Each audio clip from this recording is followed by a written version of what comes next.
Assalamualaikum warahmatullahi wabarakatuh. Halo sahabat Bawaslu, selamat datang kembali di Parit, podcast ngabuburit Bawaslu Kota Salatiga. Kali ini ada Bapak dari KPU, Bapak Jalal Pambudi, dan Bapak Lukman Fahmi dari Bawaslu Kota Salatiga.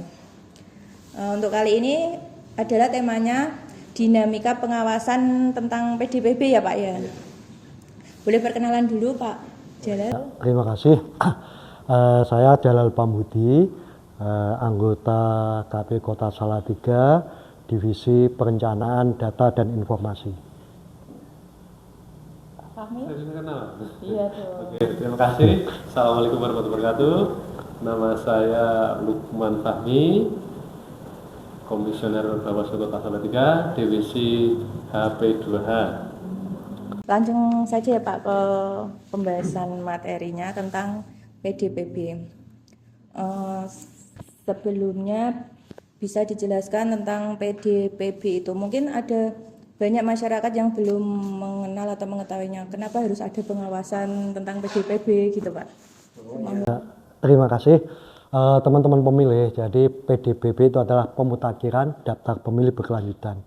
Jadi salah satu di Undang-Undang Pemilu Nomor 7 Tahun 2022 ditekankan bahwa setelah selesainya tahapan pemilu, KPU itu melakukan istilahnya pemeliharaan daftar pemilih. Jadi tujuannya apa?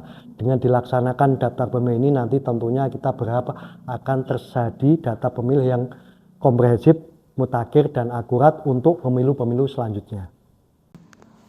Pak Fahmi, silakan menambahkan. Kalau dari Bawaslu sendiri, kerjanya adalah ya mengawasi jalannya tahapan pemilu itu.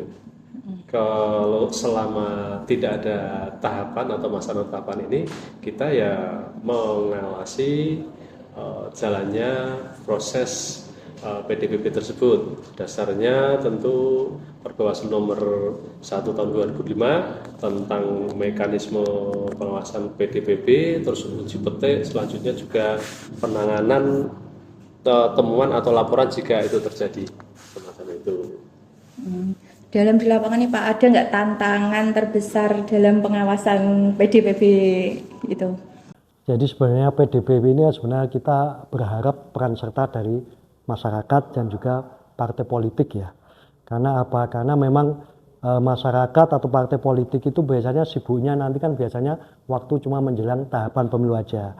Padahal dari KPU itu kan ingin menyajikan data pemilu itu adalah ini yang secara akurat mutakhir, sehingga tantangannya tuh banyak di lapangan karena ketidaktahuan dari masyarakat dan juga memang keengganan ya, saya melihat keengganan dari partai politik kaitannya dengan anggota dan kepengurusannya.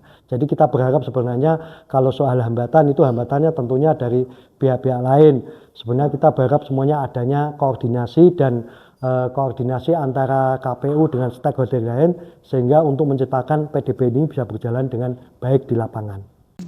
Untuk Pak Fahmi nih di lapangannya tentu ada hal-hal rintangan, tantangan. Kendala gitu ya yang selama mengawasi. Kalau kendala tentunya selain sumber daya manusia, karena di masa tahapan ini kan tidak ada pengawas itu kan tidak ada. Padahal pemutakhiran data pemilih berkelanjutan itu kan menyeluruh di seluruh warga Kota Salatiga yang jumlahnya 190.000 sekian pemilih semacam itu. Oleh karena itu hambatannya tentu itu karena kita kurangnya sedikitnya personel sehingga untuk menjangkau atau melakukan uji petik itu sangat terbatas semacam itu. Di lain hal kita juga harus melaksanakan tugas-tugas kantor lainnya seperti administrasi, kemudian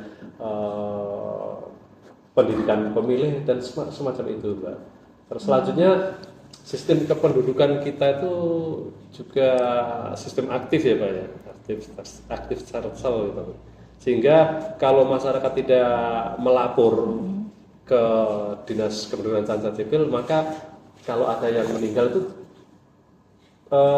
tidak diketahui. Satu tidak tahu apakah benar-benar sudah meninggal atau belum. Ketika sudah ada permohonan, maka baru diterbitkanlah surat kematian semacam itu. Ya hambatannya semacam itu. Ini Pak, apakah ada dampak jika data pemilih misalnya tidak akurat gitu Pak Iya. terhadap hasil pemilunya, dampaknya? Kaitannya hasil pemilu itu kan, pemilih itu kaitannya dengan pemilih ya. Salah satu kesuksesan pemilu itu kan tentunya dengan adanya data pemilih yang akurat. Jadi kalau memang nanti ada beberapa pemilih yang memang tidak terdaftar, tentunya itu akan secara tidak langsung berpengaruh ya kepada demokrasi, karena nanti itu menjadi istilahnya apa ya, hasil pemilu yang istilahnya tidak istilahnya banyak yang tidak menerima, apalagi yang kurang beruntung, tentunya ini akan menjadi permasalahan di kemudian hari. Sehingga kita memang berharap semua yang secara administrasi memenuhi itu tentunya tercantum di dalam daftar pemilih. Sehingga nanti kalau memang ada beberapa permasalahan, memang bisa kita antisipasi sejak dini. Pak Fahmi? Kalau dari Bawaslu sendiri, validitas data pemilih itu sangat penting sekali, karena asas luber jurdil itu akan terakomodir di sana ketika data pemilih juga valid semacam itu.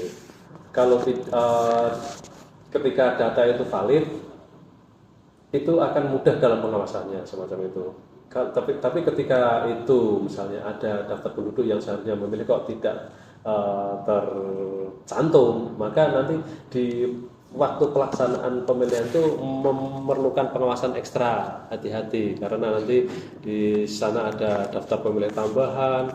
Nah, kemungkinan kalau yang di tingkat kelurahan, tingkat pengawas tingkat kelurahan ataupun panitia pemungutan suara tingkat kelurahan itu sangat paham betul, tapi di tingkat TPS itu terkadang PTPS-nya itu ya namanya manusia, bisa saja sudah diingatkan, sudah ada daftar, oh ini mendapatkan satu kertas suara atau 2 kertas suara, ternyata banyaknya masyarakat yang aneh sehingga itu membuat PTPS jadi kadang terlena, sehingga itu memerlukan pengawasan yang sangat intens semacam itu. Iya. Menurut pandangan Bapak nih, apakah masyarakat Kota Salatiga ini sudah aktif melaporkan perubahan data apa belum ya? Jadi ginilah, dalam PDBB memang secara administrasi kita memang mendapatkan data dari Kemendagri ya, yang diserahkan KPRI kemudian ke Kabupaten Kota melalui provinsi. Jadi memang itu kita ada data yang MS dan TMS, memenuhi syarat dan tidak memenuhi syarat. Sebenarnya tanpa dari masyarakat memang istilahnya kita juga mendapatkan data tersebut, akan tetapi memang kita melihat sampai sejauh saat ini memang masyarakat itu kepedulian akan administrasi kependudukannya memang masih kurang. Meskipun sebenarnya kita berharap dari Pemkot, dari pihak-pihak lain lah, baik itu RT, RW, memang kita berharap adanya istilahnya sosialisasi lah, penekanan kepada masyarakat untuk tertib kepada administrasi kependudukan. Jadi katakanlah misalnya kalau dia pindah, sampaikanlah kepada Pak RT atau Pak RW. Jadi memang istilahnya kita mempunyai, jadi sewaktu-waktu memang, jadi istilahnya nanti tidak terjadi istilahnya ganda ya, pemilih antara, karena dia ternyata sudah pindah tetapi masih terdaftar di 2 tempat. Jadi segala hal itu memang kita ingin mendorong masyarakat untuk tertib administrasi kependudukannya. Wah, nggak kerasa ya sahabat Bawaslu, obrolan kita sore hari ini sudah sampai di penghujung acara nih. Waktunya sambil menunggu berbuka puasa, kita sudahi acara kita pada sore hari ini. Assalamualaikum warahmatullahi wabarakatuh.